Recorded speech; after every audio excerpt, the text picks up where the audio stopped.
Bueno, van a ser las 11, a 2 minutos de las 11:58 y estamos en comunicación telefónica con nuestro amigo y compañero Juan Pablo Enríquez, contador de la Universidad Pública, y para traernos, bueno, lo que pasa en la actualidad económica y política de nuestro país y todo esto. Buen día, Juan Pablo, ¿cómo estás? Buenos días para todas y todos. Les mando un gran abrazo, especialmente para vos, querido amigo y compañero Tonga. Te mandé un video el otro día, no sé si te lo mostraron, Sí, para sí. saludarte por tu cumpleaños. Sí, ¿Qué sí. día viniste a nacer, Ajá. Justo el día del nacimiento de Fidel. Sí, sí, ahí Nada está. más y nada menos. Hoy lo estábamos escuchando ahí a Fidel, que nos mandaba un saludo. Un recuerdo de archivo que hay que preparar el amigo Senaquía. Enorme, enorme Fidel, enorme. La verdad que ha sido una pérdida muy importante para los movimientos populares, sí, para la humanidad. Claro. Para quienes abrazamos la causa de los pueblos. Ha sido la resistencia permanente al imperio y la verdad que debemos aprender mucho de Fidel. Uh-huh. ¿Cómo andan ustedes? ¿Todo bien? Bien, bien. ¿Todo bien, por suerte? Un gran día soleado, podríamos decir un día peronista. Sí, un día peronista, un día tonguista sería hoy. Tonguista, vamos a decir. Un día peronista. Bueno, Juan Pablo. Sí, bueno, términos económicos, toda la semana tenemos siempre algo de información para compartir. Se comenzaron a ver algunos indicadores de recuperación económica. Hay un dato importante, la capacidad industrial estaba en el 43% el mes pasado, en el 44%, y ahora está ya casi en el 54%. Es un indicador de crecimiento de la economía en lo que respecta de julio a junio. Es un dato positivo. Recién estaba escuchándolo al ministro de Producción y Desarrollo, Matías Culfas.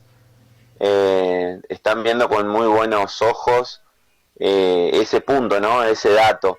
También hoy se va a conocer el dato de la inflación, que se sostiene, las consultoras previas vienen hablando de un 2,2%, lo cual marca que a lo largo del año no se ha disparado el número, sino que se ha mantenido en niveles aceptables. Y bueno, dentro de la semana post acuerdo con los bonistas, ha habido algunas noticias que tienen que ver con dos marcos referenciales de nuestro espacio económico. Por un lado, la clase dominante representada por los exportadores, y por el otro lado los sectores de la economía social, de alguna manera nucleados a través de Grabois y el sindicalismo argentino, que también se han juntado. En el último de los casos, esta semana hubo una reunión y hubo una presentación de un plan de desarrollo humano integral que tiene como objetivo crear 4 millones de puestos de trabajo con una asignación mínima estímulo para los habitantes más vulnerables de la Argentina, y que tiene que ver con un plan de reactivación de la construcción y repoblamiento de la Argentina. Recordemos que el 93% de la población en nuestro país está concentrada en las grandes urbes. Lo que se pretende es erradicar esa cuestión y generar nuevos ámbitos habitacionales y generar trabajo genuino para un sector de la población que siempre viene quedando fuera del sistema. Esto sería una gran inyección. Primero, tiene el planteo necesario de poder soportarlo en términos financieros a través de una inyección de recursos del Estado y a través del impuesto a la riqueza, ¿no? Que todavía no se ha podido avanzar en ese sentido. Estamos hablando de 40 horas mensuales de trabajo, por eso hablamos de una inyección de estímulo escasa, digamos, pero que no deja de ser importante para reactivar la economía y para el sostenimiento de las familias, que van a contribuir en la conformación de sus propias viviendas, inclusive. Bueno, ojalá este tipo, primero, felicitar esta acción que vienen emprendiendo los movimientos sociales con algunos sindicatos. Creo que es muy importante que se comiencen a juntar, que de alguna manera dejen de lado las diferencias y que todos trabajen mancomunadamente y en forma de comunidad, valga la redundancia, para un objetivo central que tiene que ser la generación de puestos de trabajo y el crecimiento de la economía con gran distribución de la riqueza. Eso tiene que ver con un empuje de la demanda por parte de las clases populares. Pero también ha habido reuniones esta semana por parte de sectores ligados a las exportaciones en la Argentina. Eso de alguna manera lo viene trabajando el canciller Felipe Solá. Estamos hablando de esos sectores que habitualmente monopolizan, digamos, el comercio exterior del país, llevándose las grandes rentabilidades. Es un sector que ha sido concentrador de divisas a lo largo de la historia y que no sé por qué, pero está viendo una chance en esa cuestión de que la Argentina necesita comenzar a exportar nuevamente para generar utilidades. Recordemos que el año pasado, para generar divisas, mejor dicho, recordemos que el año pasado, en el 2019, hubo un superávit comercial de 16 mil millones de pesos, digamos, de 16 mil millones de dólares, perdón, que fue un dato positivo dentro de lo que fue la masacre económica del macrismo. Pero ese dato positivo no tenía que ver con un aumento de las exportaciones, sino con una caída estrepitosa de las importaciones debido a la gran recesión económica que había en la República Argentina. Así que lo que se está pretendiendo a través de todas estas reuniones con los sectores ligados a las exportaciones es que Argentina vuelva a crecer en alrededor de 25 mil millones de dólares de exportaciones. Hoy estamos hablando de que tenemos un importe de 65 mil millones de dólares, o sea que lo estaríamos llevando prácticamente a 90 mil millones de dólares. Ese sería como el objetivo central. Ahora bien, desde muchos sectores ligados al sector agropecuario, valga la redundancia, se trata de imponer de alguna forma, de reeditar lo que fue el modelo agroexportador en la Argentina. Debemos hacer un poco de historia también, porque ese modelo agroexportador que tuvo vigencia desde 1870 a 1930 era un modelo económico que solamente servía a una porción ínfima de la cantidad de argentinos, a aquellos que éramos dueños de la tierra. Estábamos ante una situación prácticamente de esclavitud del sector trabajador. Y en aquel tiempo se hablaba de que éramos el granero del mundo, digamos, pero lo que pasa es que las grandes utilidades se las llevaban los dueños de la tierra y la gran mayoría de la población quedaba aislada de este crecimiento. En todo caso, me parece acá que si se trata de reeditar un modelo económico de esta envergadura, habrá que poner el ojo en la cuestión de la distribución, digamos. No sirve para nada crecer sin distribuir. A ver, no sirve para nada generar dólares si yo después no tengo una capacidad de distribución interna que me permita darle niveles de salarios y de calidad de vida dignos a la mayor parte de la población, que es una de las grandes situaciones que ha tenido vigencia a lo largo de la Argentina y que nos ha traído aparejado grandes dolores de cabeza, ¿no? Así que hay que ver atentamente ese movimiento que se está dando por parte de un sector de la clase dominante, la ligada a las exportaciones, y el gobierno deberá ser muy equilibrista en ese sentido para tratar de que se generen exportaciones que no sean solamente ligadas a la industria vinculada con el sector agropecuario, sino también y sobre todo trabajar intensamente, como ya lo hemos hablado en otras columnas, en otros espacios, en la sustitución de importaciones, como fue el modelo peronista, en el sentido de tratar de importar la menor cantidad de elementos y generarlos desde nuestra industria nacional. Para eso hay que hacer inversiones, obviamente ligadas a la industria nacional, y se me viene un poco a la memoria algunas medidas del peronismo en la década del 50, cuando se llevaba adelante el control del mercado internacional, del comercio internacional, y se aplicaban las retenciones para luego inyectarlas en la industria nacional. Creo que tenemos que ir hacia ese elemento. El tema es que el nivel de lobby y de poder que tienen los exportadores es muy grande, pero bueno, lo importante es poder sortear en primera instancia la pandemia, tratar de tener el menor impacto posible de la rigurosidad que tiene esta enorme situación a lo largo del mundo, y comenzar a darle importancia a los sectores más vulnerables, ¿no? Lo que se planteaba en lo que yo decía al principio es la necesidad de que los que vienen pasando la peor tengan protagonismo en la agenda que tiene el gobierno nacional para llevar adelante políticas públicas, y desde abajo se va a comenzar a florecer esa Argentina que soñamos todos. Por ahí, Juan Pablo, el tema de la inflación, sí, digamos, y todo esto, ¿nos podrías explicar de alguna manera que por ahí lo podamos entender cómo se puede evitar o cómo es que se genera también para entender un poco?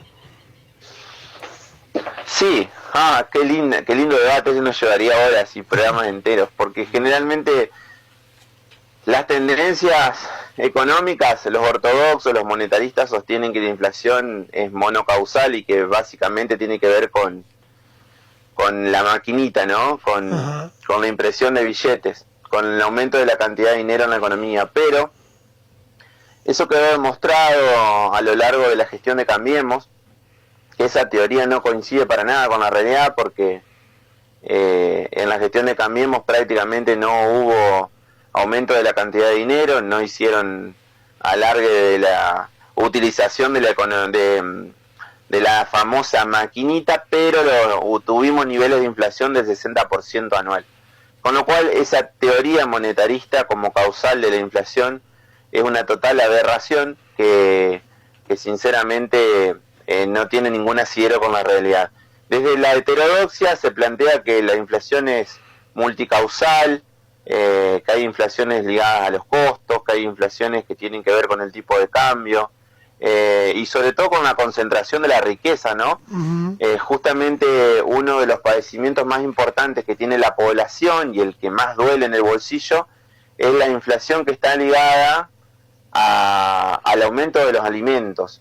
Y como bien lo hemos mencionado en algunas columnas anteriores, tenemos una industria alimentaria en la Argentina que ha sido concentrada a lo largo de las décadas, y es ahí donde va a tener que intervenir el Estado. Por ejemplo, desde Pérez Compán, como dueño de Molinos Río de la Plata, que ha de alguna manera destruido todo lo que tiene que ver con las pequeñas y medianas industrias, comprando y luego deshaciéndose de otras empresas que han sido competidoras de ellos, hasta la inserción en la década del 80 de las grandes cadenas de supermercados, que se quedan con una gran rentabilidad en el proceso desde que el alimento surge, desde que el alimento comienza a operarse hasta que cae en las góndolas, ¿no? Siempre es el que se queda con la mayor rentabilidad, cosa que no ocurre en los países de los cuales provienen. Por decirte, Carrefour en Francia no tiene los niveles de rentabilidad que tiene aquí en la Argentina. Me parece que es un punto a atender por parte del gobierno nacional. Estamos hablando de un sector económico de muchísimo poder, que de alguna manera ha destruido los clásicos almacenes de barrio y demás, porque tiene otro nivel de economía de escala y arrasa con todo lo que encuentra. Pero esos son los grandes formadores de inflación, y me parece que un gobierno popular debiera comenzar a trabajar intensamente en poner ciertas restricciones a ese aumento de rentabilidad a costa del desguace de los bolsillos de trabajadoras y trabajadores en Argentina. Por ahí escuché a una funcionaria del gobierno, no me acuerdo en este momento, la escuché en el informativo Farco, y decía, no me acuerdo si era Cecilia Todesca o una de esas, o Marco del Point, una de esas que está ahí en el gobierno, que decía, y bueno, por ahí la inflación también se genera también por la falta de dólares. Sí, ahí en ese sentido es lo que planteamos del tipo de cambio. Ujú. Justamente cuando hay movidas en el tipo de cambio, lo que ha ocurrido con el arreglo con los bonistas, por ejemplo, es una estabilización en el mercado, y ahora la tendencia a esa brecha del dólar oficial con el dólar blue va a ir cada vez más achicándose, digamos. Era una brecha que se iba agrandando porque los especuladores financieros generaban un aumento del dólar a través de la utilización de diversas herramientas ilegales. Ajá. Acá hay un elemento que es esencial para el control de la inflación a través de esta causa, que es el cepo, que de alguna manera lo denominaron así, que se implementó en el año 2019 en el gobierno de Macri, cuando el dólar no tenía manera de controlarse, independientemente de que ellos hicieron un festival de bonos con las LEVAC, con las LELIC, que es una situación que todavía tenemos que trabajar y desarmar en el gobierno nacional. Pero cuando se comenzó a implementar esa restricción cambiaria, se logró estabilizar el tipo de cambio de alguna manera, y no ha habido niveles exorbitantes de inflación. Esa es una de las causales, lo que decía Todesca o Marco del Pont, no sé quién habrá sido, grandes funcionarios las dos. Creo que Cecilia Todesca es la vicejefa de gabinete de la Nación, en las grandes promesas y realidades que tiene la política nacional. Ojalá podamos entrevistarlo o charlar con ella a la brevedad. Pero me parece que se están armando ciertos mecanismos de control que van en camino de eso, digamos, de no tener niveles exacerbados de inflación. Me parece que lo que hay que hacer más que nada es generar niveles de crecimiento de la economía, pero asegurar que ese crecimiento tenga distribución. No existe esa teoría del derrame que tanto se ha dado en la década del 90, y como bien decía Lula, el vaso nunca se termina de llenar, porque es verdad, los ricos siempre van concentrando la riqueza, como es el ejemplo que ocurría en Chile, ¿no? Van agrandando el vaso antes de que se rebalse, ¿no? Claro, no se derrama nada, lo único que se derrama es miseria, es pérdida de calidad de vida de la gente, y de alguna forma el modelo agroexportador que están proponiendo desde los sectores ligados a la oligarquía nacional, que tienen la gran preeminencia de las exportaciones, es eso. Entonces el gobierno deberá ser muy cauto, muy estratégico, muy estudioso a la hora de llevar adelante una política de este tipo, porque sinceramente ya sabemos cuáles terminan siendo las consecuencias. Termina siendo un aumento de brecha entre ricos y pobres, y sinceramente creo que desde una gestión nacional, popular, latinoamericanista, no existe esa pretensión, sino todo lo contrario. Existe una pretensión de darle mayor dignidad a los habitantes de nuestra patria, desde Jujuy a Tierra del Fuego, sin distinciones algunas. Bueno, Juan Pablo, muchas gracias por esta comunicación y bueno, toda esta información también. Gracias a ustedes. Si me dicen que están de asadito, capaz que agarro el auto y me voy a Villaguay. En 1 hora y media debo estar allá. Pero bueno, no, que pase muy lindo, compañero, este día, un día muy especial. Saludos al compañero Héctor, a Laura, y bueno, nos encontraremos seguramente la semana que viene. Un abrazo. Un abrazo, Bueno, que tengas buena jornada, Juan Pablo. Abrazo grandote.